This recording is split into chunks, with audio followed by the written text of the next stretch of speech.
Assalamualaikum dan salam sejahtera semua. Baik, bersyukur kita kerana kita dapat bertemu pada hari ini. Saya Nur Aida binti Sukran Jamil. Baik rakan-rakan, puisi Melayu kebanyakannya tergolong dalam genre tradisional yang mana ianya muncul pada zaman sebelum berkembangnya tradisi tulisan lagi. Namun pada awal abad ke-20, puisi ataupun dunia sastra Melayu ini telah dipengaruhi dengan arus pemodenan yang mana ianya turut membawa perubahan di dalam penghasilan puisi Melayu. Jadi, puisi Melayu yang dihasilkan di dalam bahasa Melayu ini telah larut dalam jiwa masyarakat Melayu sejak dahulu lagi dan tidak hanya dihasilkan sebagai satu hasil kesenian, tetapi ia juga menjangkau kepada alam mistik dan mempunyai fungsinya yang tersendiri di dalam masyarakat Melayu pada zaman dahulu dan juga pada masa kini. Jadi untuk kita mengetahui dengan lebih lanjut apakah fungsi puisi dalam masyarakat Melayu pada masa dahulu dan juga pada masa kini, mari kita bersama-sama membincangkannya bersama rakan-rakan saya.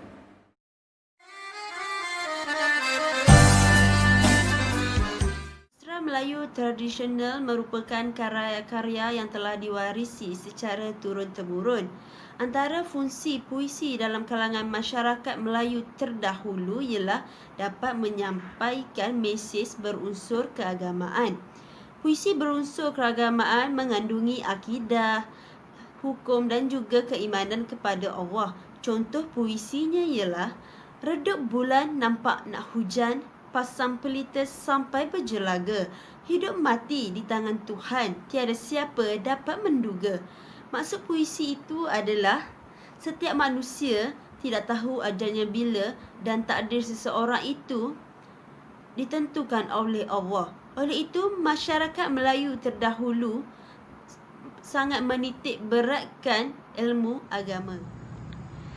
Puisi berfungsi sebagai alat pendidikan. Kita sebagai bangsa Melayu tidak dapat menafikan bahawa karya puisi ini terlalu syarat dengan unsur pengajaran dan juga pendidikan. Pengalaman para pengarang diterjemah melalui kisah-kisah yang ditulis merangkumi pelbagai bidang ilmu seperti ilmu politik, sosiologi, ekonomi dan juga agama.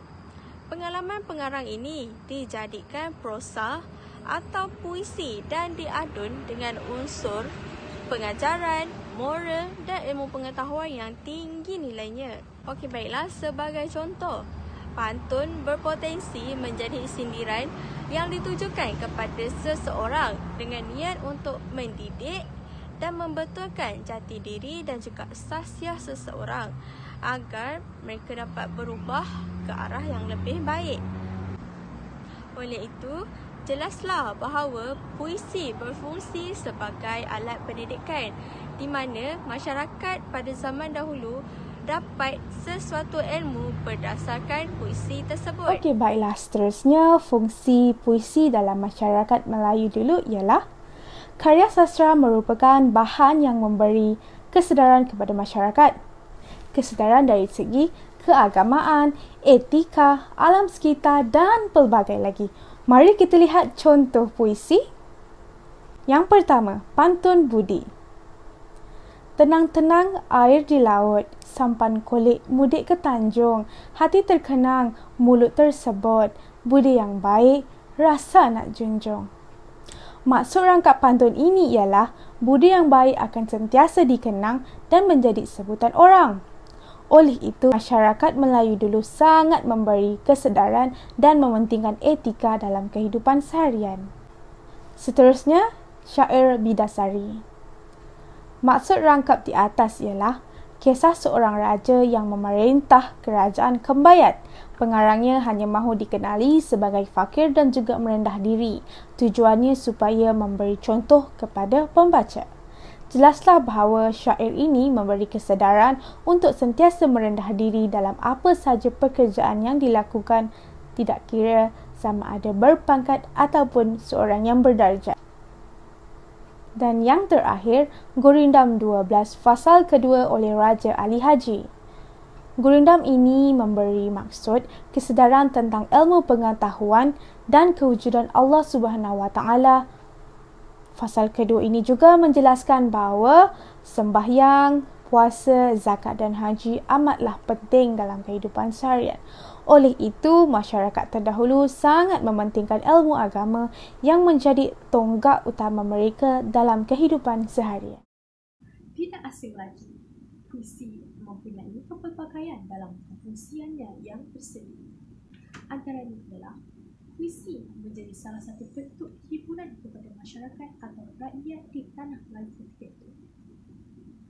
Terdapat beberapa jenis puisi yang agak sinonim bagi masyarakat Melayu yang terdahulu yang boleh saya senaraikan, iaitu yang pertama pantun, yang kedua teka-teki yang berbentuk syair, yang ketiga talibun, dan yang keempat itu prosa berirama yang diungkapkan dalam cerita penglikuran Melayu dan lain-lain lagi. Seloka juga merupakan sejenis puisi bebas dan kebiasaannya ia membawa kepada bentuk sindiran tetapi dalam nada yang serius, mengejek atau hanya sekadar cenaka. Antara contoh bagi seloka yang telah dijadikan hiburan kepada masyarakat Melayu ketika itu adalah seloka dalam cerita jenaka, iaitu Pak Bandir, Pak Kadu, Lebay Malang dan Emak Siranda.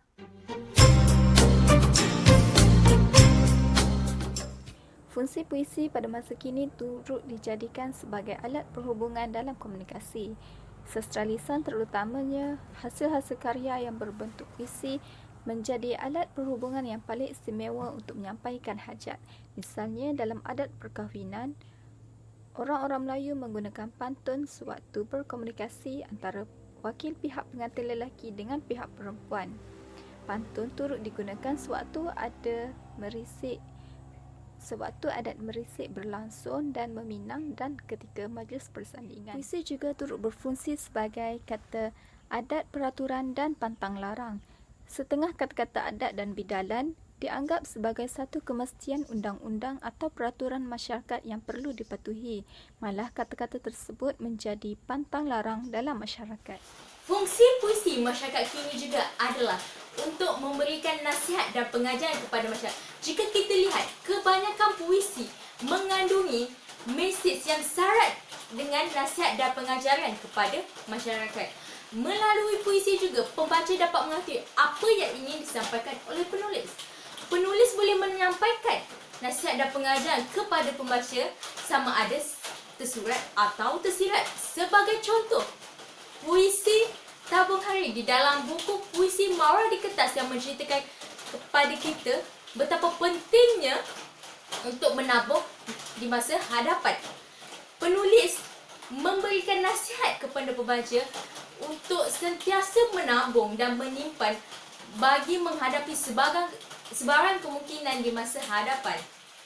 Selain itu, nasihat dan pengajaran yang disampaikan oleh penulis juga mempunyai perkaitan yang rapat dengan kehidupan manusia. Hal ini kerana nasihat dan pengajaran yang disampaikan dapat diaplikasikan dalam rutin harian mereka. Justru itu, jika kita lihat, puisi memberikan nasihat dan pengajaran kepada pembaca dalam memastikan ia dapat memberi manfaat dan faedah kepada pembaca. Seterusnya, fungsi puisi pada masa kini adalah sebagai hiburan. Seperti yang kita tahu, fungsi puisi itu bukan sahaja sebagai tujuan pendidikan, tetapi ia juga boleh digunakan sebagai hiburan kepada pembaca. Hiburan ni boleh dilihat dari segi penggunaan bahasa, iaitu penggunaan bahasa yang indah, berbunga-bunga. Jadi baik yang digunakan tu mudah difahami dan menarik minat pembaca. Contohnya, dalam kehidupan kita pada masa kini, televisyen sering menjadi hiburan kepada masyarakat, terutama kanak-kanak dan orang dewasa.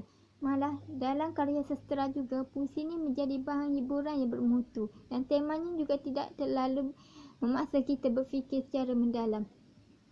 Puisi kanak-kanak ni berbeza dengan puisi orang dewasa kerana puisi kanak-kanak ni bertujuan memberi tauladan dan hiburan kepada kanak-kanak. dan ia terdapat pelbagai nilai serta dapat menanamkan rasa cinta terhadap sesebuah puisi.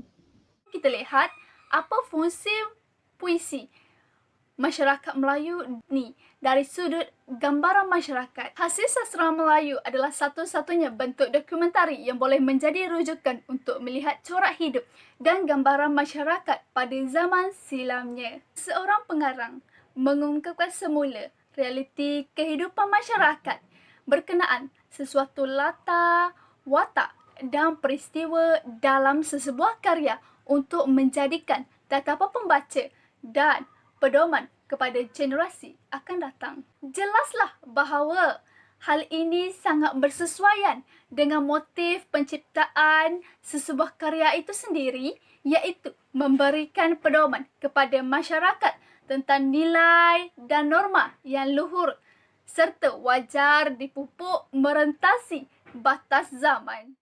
Sebagai penutup kepada tajuk forum kita, iaitu fungsi puisi masyarakat Melayu dulu dan kini.